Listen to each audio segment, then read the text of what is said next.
Hi, I'm Shoestring Jane. Welcome back to my channel where I talk about all things thrifty, frugal and money saving.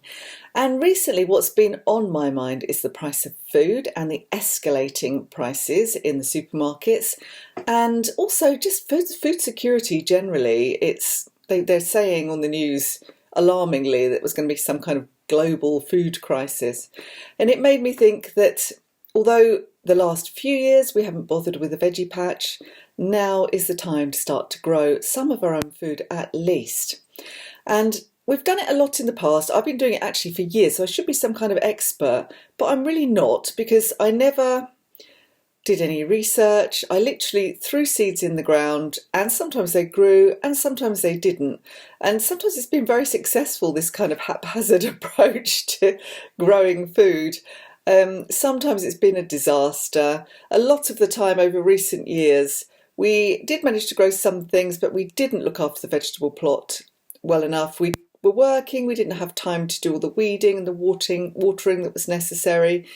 And it was, as I say, it was a bit slapdash and haphazard. So this year, I think we need to, if we're going to do it at all, we need to try to be a little bit more organised and methodical in our approach. So to that end, I thought I'd actually do a little bit of research and reading, and I've had this book for ages. It's the RHS Allotment Handbook and Planner. So although I haven't got an allotment, I've got quite a big back garden, and I thought I'd actually do a little bit of reading about the foundations and the basics rather than slinging seeds in and hoping they will grow. I mean, that does work some of the time, because seeds want to grow. They want to grow. That's what they're predestined to do. So you can grow something even if you're really quite an inept gardener, so as I am. But I'm thinking, well, I'm not going to grow a ton of stuff, but I would like to grow a few things well and start to actually learn a bit more about the science of gardening and look at the soil and try and improve the soil and that kind of thing. So we have quite a big bindweed problem in the garden, and that was kind of getting me down the last few times I tried to grow things. But again, I've just been reading about that, prepping the soil. It's really a question of keeping on top of it.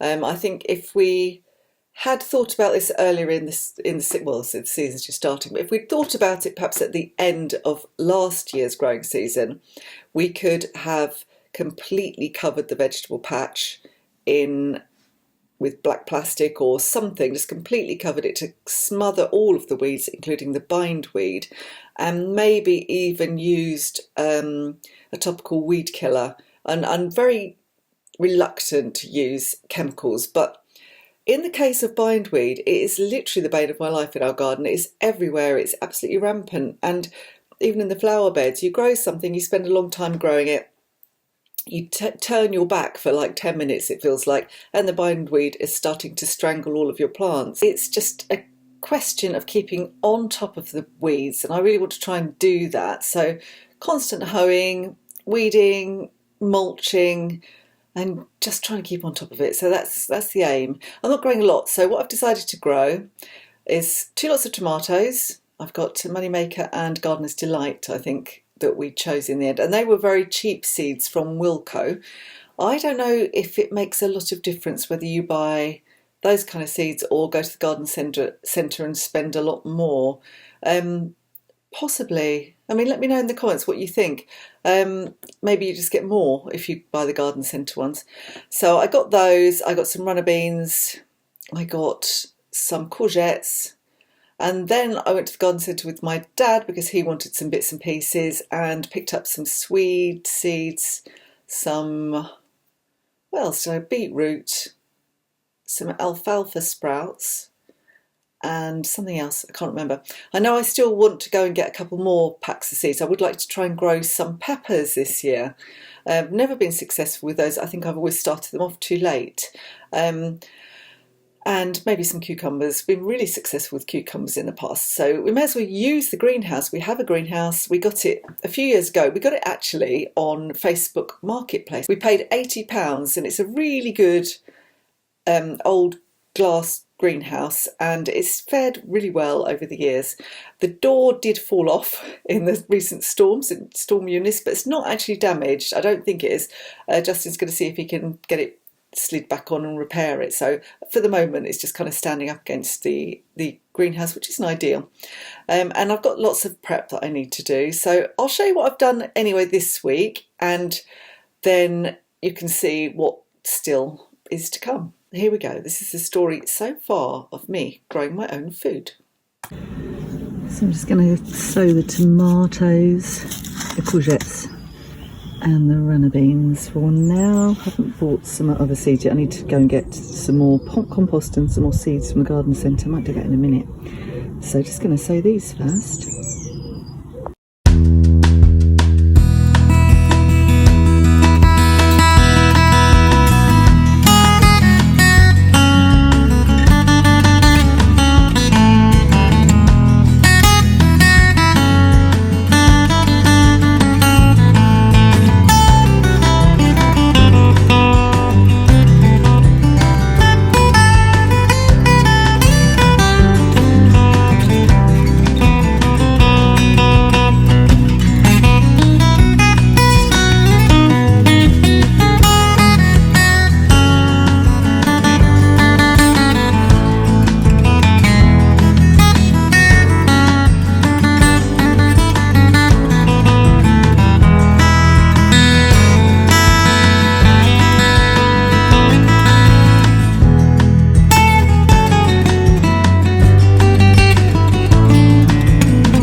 So I haven't cleared the greenhouse out properly. I've just kind of roughly cleared the bottom bit. It really needs some work. It needs some compost and it needs good clean with Jay's fluid, which I'm going to do. But for now, I've just used this very old, like a mini greenhouse frame. The two bottom bits we just lost the shelving for, so I don't need to use that at the moment.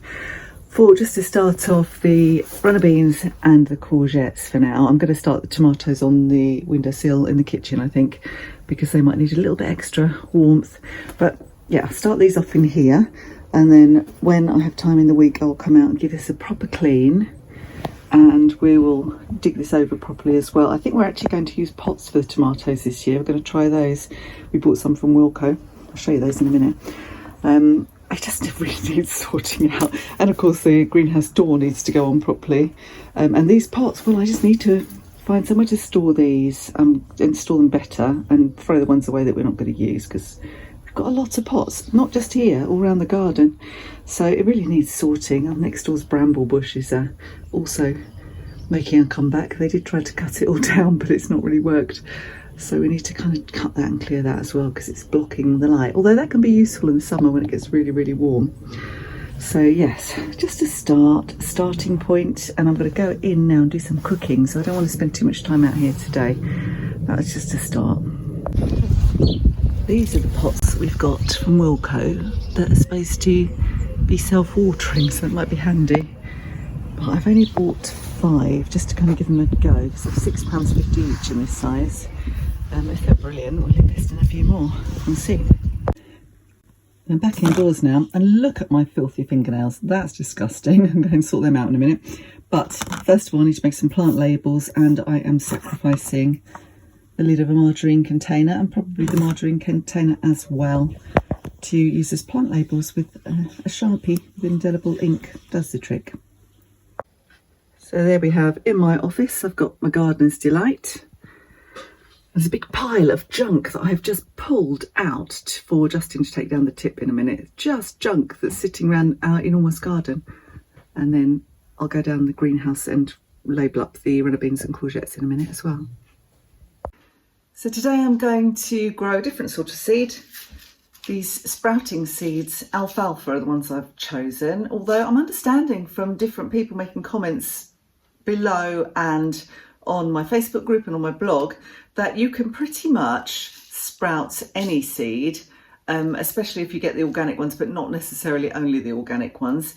So you can sprout things like lentils and chia seeds and flax and things like that. So, and they're extremely nutritious if you do that, and they're lovely to put on sandwiches or just on top of salads and add a good boost of nutrition. So I am trying alfalfa seeds. I haven't grown any seeds for a long time. I've done this before, but really years and years ago, I'm talking 20 years ago, when I was a kid, I used to grow cress on a little bit of damp cloth, a J cloth or something, but I haven't done it for a long time. So I'm going back to giving this a try. I'm going to give these a go. So I've already soaked my seeds overnight, which is what the instructions said. I've got them drained in here, and I'll show you what I'm going to do next. So I'm just going to spoon these out. I've only done about a dessert spoonful, as you can see, because I want to see how it goes before I start doing tons, and also how much we use. I don't want to waste any. I had a look on YouTube because the instructions on the back of the packet are a bit hazy. And I had a look at some instructions on an Australian gardening channel, which I will link below. So that's more or less what I'm using. So I've got them in there, so they've been soaked overnight. And then I'm just going to cover it. This is a piece of bamboo kitchen roll, which has been washed, it's clean. So some sort of fabric-y type top and an elastic band. This one might be a bit loose. I find these elastic bands literally all the time. They come with the post, or the postman just drops them outside, and I find them so useful that I tend to pick them up, even sort of post-COVID. Just give them a little spray of sanitizer. And then they have suggested that you keep them at an angle like this. I'm actually going to trim this because I think it will get rid of the light. At an angle like this. So I'll show you how I've managed to do that. There are some of my tomatoes on the kitchen windowsill, plus a basil plant I rescued from my lodger. She used a bit of it and was going to throw it out, so I said, no, keep it. And I've set up this kind of, it's a plate rack, like a plate display rack thing that I had, and a bamboo soap dish. So I'm hoping this is going to work to kind of keep it at an angle. Oh, I need two hands to do this. I have to come back to you. There you go. So it seems to work just about. And you have to put this up the other way and fill it with water, shake it out, drain it off twice a day. So hopefully this will do the job, and in 4 or 5 days' time I'll have some sprouts to eat. We'll see. So those are the sum of my growing efforts for now. I'll be doing a lot more this week and getting that greenhouse finished. If you liked this video and you like this sort of content, don't forget to subscribe and like this video, give me the thumbs up, and if you hit your notifications bell, you'll know each time I publish a new video. I'm off to read my RHS gardening book and learn a lot more about what I should know already. I do recommend it, actually. It's a really nice book. It's called The Allotment Handbook and Planner. It's a nice book. I'll link it below if I remember. So are you going to grow anything this year? Let me know in the comments below what you're growing and where you're growing it. And I'll see you next time. Bye for now.